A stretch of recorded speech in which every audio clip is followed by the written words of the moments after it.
Mise en gage du fonds de commerce. Lorsque vous faites une demande de crédit, la banque peut vous demander des garanties qu'on appelle sûreté. Il existe différents types de sûreté en fonction de votre demande et de votre situation. Comment votre fonds de commerce peut-il servir de sûreté? Explication en vidéo. Votre fonds de commerce se compose de tous les biens de votre société excepté les biens immobiliers. Prenons le cas de Nicolas. Il est boulanger.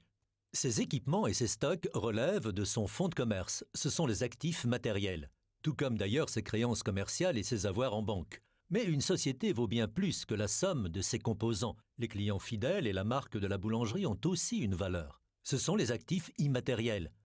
Les créances clients et les avoirs en banque tombent également dans cette catégorie. Les contrats en cours avec des distributeurs et les recettes secrètes de Nicolas sont également des actifs immatériels importants.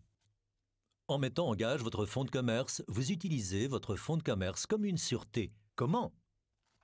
Même si le risque est faible, votre société pourrait faire faillite avant d'avoir remboursé son crédit.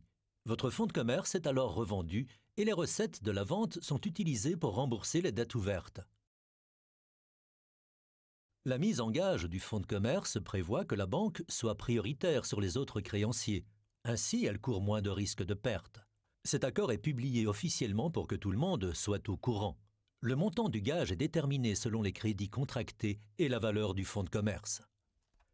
Les frais d'enregistrement du gage sur fonds de commerce sont limités et l'inscription reste valable 10 ans. Si vous demandez un nouveau crédit à la même banque, vous pouvez donc réutiliser cette sûreté. Votre nouvelle demande de financement est alors plus rapide, moins chère et plus facile. Vous souhaitez connaître les autres possibilités? Visionnez les autres vidéos ou prenez rendez-vous avec votre personne de contact ING.